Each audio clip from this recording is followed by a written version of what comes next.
നിങ്ങൾക്ക് എപ്പോഴെങ്കിലും സ്മാർട്ടാണെന്ന് തോന്നിയിട്ടുണ്ടോ? ഞാനിവിടെ പറയാൻ പോകുന്ന ഒന്നാമത്തെ സിനിമയുണ്ട്. ആ സിനിമ നിങ്ങൾ കണ്ടു കഴിഞ്ഞാൽ നിങ്ങൾ എന്നോട് പറയാൻ പോകുന്നത് ഒന്നുമല്ലേതാണ്. കാരണം ഇതൊരു യഥാർത്ഥ സംഭവമാണ്. അത് കൂടാതെ ഇയാൾ പറ്റിച്ചത് അമേരിക്കയിലെ FBI, lawyers, police, bank office അങ്ങനെ തുടങ്ങിയിട്ട് ലക്ഷക്കണക്കിന് ആളുകളെയാണ്. Welcome to must watch movies. ഇത് നമ്മളുടെ 12ാമത്തെ എപ്പിസോഡാണ്. കഴിഞ്ഞ എപ്പിസോഡിൽ നമ്മൾ ഒരുപാട് ഫീൽ ഗുഡ് സിനിമകളെ പറ്റിയിട്ട് സംസാരിച്ചു. ഇന്നത്തെ സെലക്ഷൻ കുറച്ച് സ്മാർട്ടായിട്ടുള്ളത് പിടിക്കാമെന്ന് വിചാരിച്ചു. അതായത് സ്മാർട്ട് ത്രില്ലേഴ്സ്, കോൺ ആർട്ട് സ്റ്റോറീസ്, സൈക്കോളജിക്കൽ ഗെയിംസ്, അങ്ങനെ ഒരുപാട് വെറൈറ്റീസ് ഇന്ന് വരുന്നുണ്ട്. അപ്പോൾ ഓവർ ഡിലേ ഇല്ല, ആ ഒന്നാമത്തെ മൂവിയും അതിനു മുമ്പേ ഉള്ള 4 കിടില മൂവീസും നിങ്ങളിലേക്ക് എടുക്കുവാണ്. Did you like being a joke? Do you want to go back to that? Mark! Number 5, the social network, Facebook origin story. Mark Zuckerberg കോളേജിൽ നിന്ന് എങ്ങനെ ഫേസ്ബുക്ക് ക്രിയേറ്റ് ചെയ്തു എന്നതിൻ്റെ സ്റ്റോറി. ഇതൊരു ടെക് സ്റ്റോറി മാത്രമല്ല, ബിട്രയൽ, ഫ്രണ്ട്ഷിപ്പ്, ബിസിനസ്, പൊളിറ്റിക്സ് എല്ലാം ഇതിലുണ്ട്. ഇതിൻ്റെ സ്മാർട്ട് എലമെൻറ്റ് എന്താണ്? വളരെ സിമ്പിളായിട്ട് coding, algorithm, business strategy, technical brilliance തുടങ്ങിയിട്ടുള്ള പല കാര്യങ്ങളും ഇത് ഷോക്കേസ് ചെയ്യുന്നുണ്ട്. അതായത് സ്റ്റാർട്ടപ്പ് വേൾഡിൻ്റെ റിയാലിറ്റി ആയിട്ടുള്ള legal battle, intellectual property fight, partnership issue തുടങ്ങിയിട്ടുള്ള എല്ലാ കാര്യങ്ങളും ഈ സിനിമ ചർച്ച ചെയ്യുന്നുണ്ട്. ഈ സിനിമയ്ക്ക് ടെക്നോളജിയെ കുറിച്ചിട്ട് അറിഞ്ഞിട്ടില്ലെങ്കിലും നോ പ്രോബ്ലം, കംപ്ലീറ്റ്ലി നമ്മളുടെ സിനിമ, അതായത് എല്ലാവർക്കും ആസ്വദിക്കാൻ പറ്റുന്ന ഒരു സിനിമയാണ്. നിങ്ങളൊരു ബിസിനസ്മാനോ അങ്ങനെ എന്തെങ്കിലും ആണെന്നുണ്ടെങ്കിൽ നിർബന്ധമായിട്ട് നിങ്ങളൊന്ന് കണ്ടുപോകുക. കാരണം എന്താണെന്ന് വെച്ചാൽ smart decision making, calculate risk, entrepreneur mind set തുടങ്ങിയിട്ടുള്ള പല കാര്യങ്ങൾ, അമ്പരിപ്പിക്കുന്ന പല സാധനങ്ങളും നിങ്ങൾക്ക് ഇതിൽ കാണാൻ പറ്റും. പക്ഷെ 4ാം നമ്പർ സിനിമ അതൊരു കംപ്ലീറ്റ്ലി മാഡ്നെസ് ആയിട്ടുള്ള സ്മാർട്ടസ്റ്റ് മൂവിയാണ്. അതായത് criminal mind set level. Number 4, റിസർവിയർ dogs. Bank robbery ചെയ്യാൻ പോകുന്ന കുറച്ച് പേര്, പക്ഷേ സംഭവം നൈസായിട്ട് പടിപാളി. ഇതൊരു നോർമലായിട്ടുള്ള ഒരു മോഷണ സ്റ്റോറി അല്ല. അതായത് ആ ഒരു സംഭവത്തിന് ശേഷം ചുരുക്കി പറഞ്ഞ ഇതിൽ മര്യാദയ്ക്ക് ഒരു റോബറി സീൻ പോലും ഇല്ല. പിന്നെ എന്തുകൊണ്ടാണ് ഇത് ബെറ്റർ ആവുന്നത്? സ്മാർട്ടസ്റ്റ് ആയിട്ടുള്ള സ്റ്റോറി ടെല്ലിംഗ് ടെക്നിക്, അതുകൂടാതെ നോൺ ലീനിയർ നരേറ്റീവ്. ഒരു ഘട്ടമെത്തുമ്പോൾ ഒന്നും മനസ്സിലാവാത്ത സംഭവത്തിലേക്കൊക്കെ വരും, പക്ഷെ എന്നാലും ഒരു ഘട്ടത്തിലേക്ക് എത്തുന്ന സമയത്ത് നിങ്ങൾക്ക് എല്ലാം കറക്റ്റായിട്ട് മനസ്സിലാവും. ഈ ഒരു സിനിമയുടെ ഒരു പ്രത്യേകത എന്താണെന്ന് വെച്ചാൽ ലിമിറ്റഡ് ആയിട്ടുള്ള ലൊക്കേഷനിൽ ലിമിറ്റഡ് ആയിട്ടുള്ള ആർട്ടിസ്റ്റുകളെ മാത്രം വെച്ചിട്ട് ചെയ്തിട്ടുള്ളൊരു പടമാണ്. പക്ഷേ ഈ സിനിമ നമുക്ക് ബിൽഡ് ചെയ്യുന്നൊരു ടെൻഷൻ എന്ന് പറഞ്ഞാൽ അത് വേറെ ലെവലാണ്. അതായത് ഇതിൻ്റെ ഇന്നർ മീനിങ് ആയിട്ടുള്ള ഒരുപാട് കാര്യങ്ങളുണ്ട്. സൈക്കോളജി, ട്രസ്റ്റ് ഇഷ്യൂ തുടങ്ങിയിട്ടുള്ള കാര്യങ്ങൾ എങ്ങനെ വർക്ക് ചെയ്യുന്നുള്ളത് അനലൈസ് ഈ ഒരു സിനിമ ചെയ്യുന്നുണ്ട്. എത്ര പേര് അത് ശ്രദ്ധിച്ചിട്ടുണ്ട് എന്നുള്ളത് അറിയില്ല. അതായത് സംഭാഷണങ്ങളിലൂടെ കഥ പറഞ്ഞു പോകുന്ന ഒരു സംഭവമാണ്. ഞാൻ സൂചിപ്പിച്ചല്ലോ, ഒരു ലൊക്കേഷനാണ് ഈ സാധനത്തിന് വരുന്നത്. ഓരോ ക്യാരക്ടറിനും നല്ല ഡീപ്പ് ആൻഡ് ഡെപ്ത് ആയിട്ടുള്ള ഒരു ക്യാരക്ടർ ഡെവലപ്മെൻറ്റും അവർക്ക് സംഭാഷണങ്ങളും കാര്യങ്ങളും ഒക്കെ ഇതിലുണ്ട്. ഒരു വാണിംഗ് ഉണ്ട്, ഒരുപാട് വയലൻസ് വരുന്നുണ്ട്, മെച്ചൂർ കണ്ടന്റ് ആണ്. സംവിധായകൻ ആരാന്ന് അറിയാലോ, ക്വെന്റിൻ ടാറാന്റിനോ ആണ്. പക്ഷേ സിനിമാറ്റിക് ടെക്നിക്ക് എന്ന് പറയുന്നത് ബ്രില്യൻ്റ് ആണ്. പക്ഷേ 3ാമത്തെ സിനിമയുണ്ടല്ലോ, അതൊരു ഇന്ത്യൻ ബ്രില്യൻസ് ആണ്, മലയാളിക്ക് സ്വന്തമാണ്. 3ാമത്തെ സിനിമ എത്തിയ ലൈക്കും സബ്സ്ക്രൈബും ചെയ്തിട്ടില്ലെങ്കിൽ ഒന്ന് ചെയ്യാൻ വേണ്ടി ഓർമ്മപ്പെടുത്തുന്നു.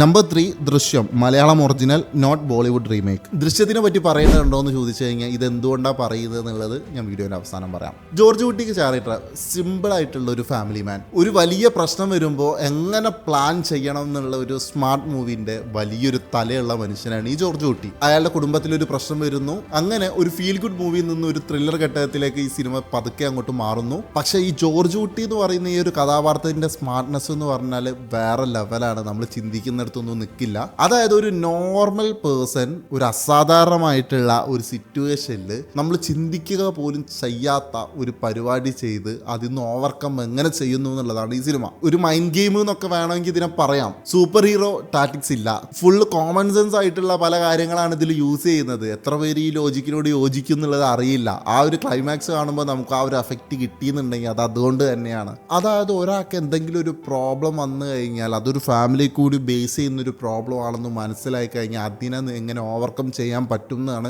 ഈ ജോർജ് കുട്ടി എന്ന് പറഞ്ഞ കഥാപാത്രം ഇതിൽ കാണിക്കുന്നത്. ഇതിൻ്റെ സ്വീക്കൽ ഉണ്ടായിരുന്നു, പക്ഷെ ആദ്യത്തിൻ്റെ അത്ര ഒരു ഇമ്പാക്റ്റ് കിട്ടാത്ത പോലെയാണ് എനിക്ക് തോന്നിയത്. എന്നാലും നല്ലതാണ്. ഇനിയിപ്പോൾ ഞാൻ ഇത് എന്തിനാ പറഞ്ഞതെന്ന് വെച്ചാൽ, ഈ ഒരു വീഡിയോ ഒരു 5 കൊല്ലം കഴിഞ്ഞിട്ട് കാണുന്ന ഒരാളെങ്കിലും ഉണ്ടാവും. ചിലപ്പോൾ ആ ഒരു 5 കൊല്ലം കഴിയുന്ന സമയത്ത് ഇന്നിപ്പോൾ നമ്മൾ മുംബൈ പോലീസും കാര്യങ്ങളൊക്കെ പല പുതിയ കുട്ടികളും കണ്ടിട്ടില്ല. അപ്പോൾ അതേപോലെ തന്നെ ആയി മാറേണ്ട ദൃശ്യം എന്ന് കരുതിയിട്ടാണ്. അപ്പോൾ ഞാൻ ഇതൊരു ഫ്യൂച്ചറിലേക്കുള്ള ഒരു വിത്ത് എടുത്തിട്ടതാണ് ഈ ഒരു സംഭവം. അപ്പോൾ 5 കൊല്ലം കഴിഞ്ഞ് ആരെങ്കിലും ഈ ഒരു സിനിമ കാണുന്നുണ്ടെങ്കിൽ അന്ന് ഇതിൽ കമൻറ്റ് ഇടാം. പക്ഷേ രണ്ടാമത്തെ മൂവി ഉണ്ടല്ലോ, അത് സൈക്കോളോ അത് നിങ്ങൾക്ക് മനസ്സിലായില്ല, ആ ഒരു ലോജിക്കൽ മൂവിയാണ്.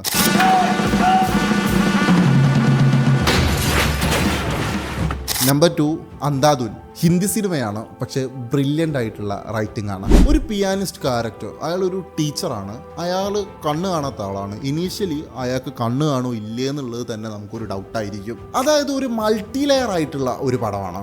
Murder mystery, dark comedy, psychological thriller എല്ലാം ഈ ഒരു സിനിമയിലുണ്ട്.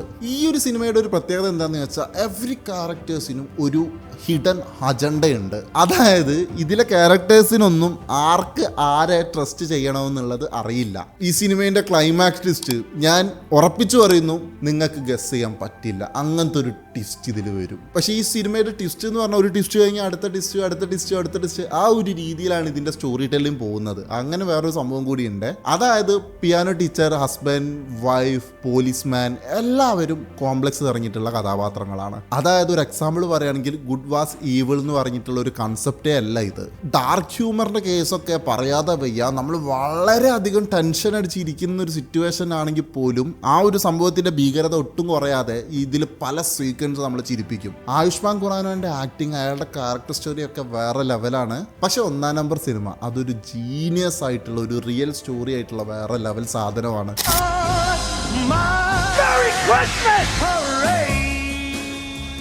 Finally number 1 catch me if you can. തുടക്കത്തിൽ പറഞ്ഞിട്ടുള്ള ആ ഒരു റിയൽ സ്റ്റോറി ഇതാണ്. 16-ാം വയസ്സിൽ വീട് വിട്ടുപോയിട്ടുള്ള ഒരു കുട്ടി ഡോക്ടർ, ലോയർ, ഈവൻ പൈലറ്റ് വരെ ആയിട്ട് ലക്ഷക്കണക്കിന് ആളുകളെ എങ്ങനെ പറ്റിച്ചു. ഈ ഒരു സിനിമ ഒരു നെഗറ്റീവ് കഥാപാത്രത്തിനെ വന്ന് വെള്ളപൂശലല്ല, നേരെ മറിച്ചിട്ട് ബ്രില്യൻ്റ് ആയിട്ടുള്ള ഒരു അപ്രിസിയേഷൻ ആണ്. ഇങ്ങനെ പറയുമ്പോൾ നിങ്ങൾ ആലോചിക്കും ഇതെന്താ ഇവൻ ഇങ്ങനെ പറയുന്നത്. അത് നിങ്ങളൊന്ന് സിനിമ കണ്ടു നോക്ക്. കാരണം അയാളെന്ന് പറഞ്ഞാലുണ്ടല്ലോ, അയാളുടെ ഈ ഒരു സാധനം ഉണ്ടല്ലോ, ഈ സാധനം അത് വേറെ ഏതോ ലെവലാണ്. ഒരു ഫിക്ഷൻ കഥാപാത്രമാണ്, ഞാൻ ഒരിക്കലും ഇങ്ങനെ പറയില്ല. അതായത് നിങ്ങളൊന്ന് ചിന്തിച്ചു നോക്ക്, FBI എങ്ങനെ കാലാകാലത്തോളം പറ്റിച്ചു, ഫേക്ക് ഐഡന്റിറ്റീസ് എങ്ങനെ വർഷങ്ങളോളം കീപ്പ് ചെയ്തു. അത് ഒന്നൊന്നല്ല, ഒരുപാട് ഐഡന്റിറ്റീസ്, അങ്ങനെ പല കാര്യങ്ങൾ അല്ലെങ്കിൽ പല ഞെട്ടിക്കുന്ന സംഭവങ്ങൾ ഈ സിനിമയിൽ നിങ്ങൾക്ക് കാണാൻ പറ്റും. എനിക്ക് ഏറ്റവും ഇഷ്ടപ്പെട്ടുള്ള 2 നടന്മാരാണ് ഈ സിനിമയിലെ ഭാഗമായിട്ടുള്ളത്. ഒന്ന് ഡിക്കാപ്രിയോ, വേറൊന്ന് ടോം ഹാക്സി. രണ്ടുപേരുടെയും ആക്ടിങ് കെമിസ്ട്രി എന്ന് പറയുന്നത് വേറെ ലെവലാണ്. ഈ സിനിമ ബ്രില്യൻ്റ് ആണ്, അല്ലെങ്കിൽ ഈ സ്റ്റോറി വേറെ ലെവലാണ്. എങ്ങനെ ഇന്റലിജൻസ്, ക്രിയേറ്റിവിറ്റി, ക്വിക്ക് തിങ്കിങ് ഇന്ന കാര്യങ്ങളൊക്കെ എങ്ങനെ ബാഡ് വേയിൽ യൂസ് ചെയ്യാന്നുള്ളത് ഈ സിനിമ അതിമനോഹരമായിട്ട് കാണിച്ചിട്ടുണ്ട്.